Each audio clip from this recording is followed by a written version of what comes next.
Sa detalye ng ating mga balita, bahagyang humina ang Typhoon Ninday. Tumagal habang nasa Philippine Sea sa silangan ng Hilagang Luzon. Dahil dito nakataas ng signal number 2 sa 3 lugar sa Northern Luzon, kabilang na ang lalawigan ng Batanes, silangang bahagi ng Babuyan Island, hilagang silangang bahagi ng mainland Cagayan. Huling namataan ng Typhoon Ninday sa layong 740 kilometers, silangan ng Kalayan, Cagayan, taglay ang lakas na hangin 155 kilometro bawat oras malapit sa gitna. Ang pagbugso nito umaabot naman ng 190 kilometers per hour habang kumikilos north-northwestward sa bilis na 10 kilometro bawat oras, bahagyang bumagal. Nakataas naman ang signal number 1 sa ilang bahagi ng Babuyan Island, rest of mainland Cagayan, Isabela, eastern portion ng Quirino, kasama dito yung bayan ng Madela, Apayao, northern portion ng Abra, Kalinga, eastern portion ng Mountain Province, eastern portion ng Ifugao, Ilocos Norte, northern portion ng Aurora, at northern at central portions ng Catanduanes. Ayon sa pag-asa, asahan ang pagbuhos ng malakas na ulan dulot ng habagat sa Occidental Mindoro at Antique ngayong araw, ganyan din sa Metro Manila, Bataan, Cavite, Batangas, Oriental Mindoro, Romblon, Palawan, Aklan, Capiz, Iloilo, Guimaras, Negros Occidental, Negros Oriental, Zamboanga del Sur, Lanao del Norte at Lanao del Sur.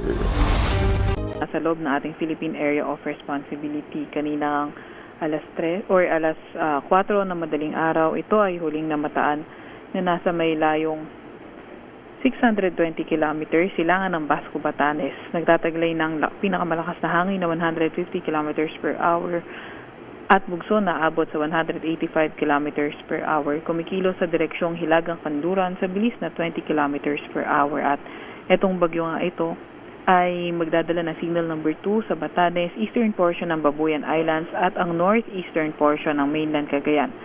Signal number 1 naman sa nalalabing bahagi ng Babuyan Islands, nalalabing bahagi ng mainland Cagayan, Isabela, Apayao, northern portion ng Abra, Kalinga, eastern portion ng Mountain Province, eastern portion ng Ifugao at Ilocos Norte.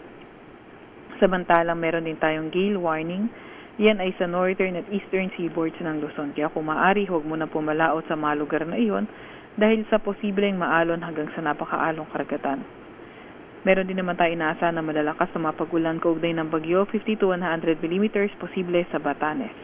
Posible na rin itong lumabas sa ating Philippine Area of Responsibility bukas ng umaga or hapon. Meron din tayong mga malalakas na mapag-ulan dulot ng southwest monsoon o habagat. Inaasahan ngayong araw 100 to 200 mm na mapag-ulan sa Occidental Mindoro at Antique. 50 to 100 mm naman sa may Zambales, Bataan, Metro Manila, Rizal, Cavite, Laguna, Batangas, Oriental Mindoro, Romblon, Palawan, Aklan, Capiz, Iloilo, Guimaras, Negros Occidental, Negros Oriental, Zamboanga del Sur, Lanao del Norte at Lanao del Sur. At iyan nga muna pinakahuli sa naging ating panahon. Ma'am Beron, Yes. parang lumawak yung sirkulasyon niya. Lumawak siya? Sa ngayon po ay yung circulation niya ay may kalakihan nasa 860 kilometers from the center po. Kaya pala parang sakop ng buong Pilipinas, oh. Di ba? Opo. Tsaka bumagal siya, no? Bumagal. Opo, noong mga nakaraan ay Nasa mga around 30 kilometers per hour. Siya ngayon nasa 20 kilometers per hour. 20 na. Kasi kahapon nag-10 pa ito, eh. Opo. Oo, ayan. Sige. Thank you, Ma'am Beron, ha? So hanggang bukas na, kaya lang, hanggang kailan yung malalakas na ulan today?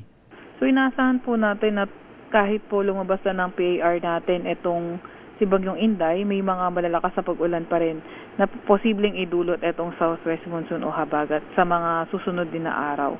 At least in the next 3 to 5 days, may nakikita pa rin tayong mga heavy rainfall. So maulan ang weekend pala natin kung ganun. Tama po kayo dyan. Thank you, Ma'am Beron. Ingat din ho kayo and walang tulugan na naman ang mga taga-Pag-asa, vitamin C, ha? Ayan. Salamat po. Thank you, Ma'am Beron. Si Veronica Cantones mula po sa Pag-asa. Maganda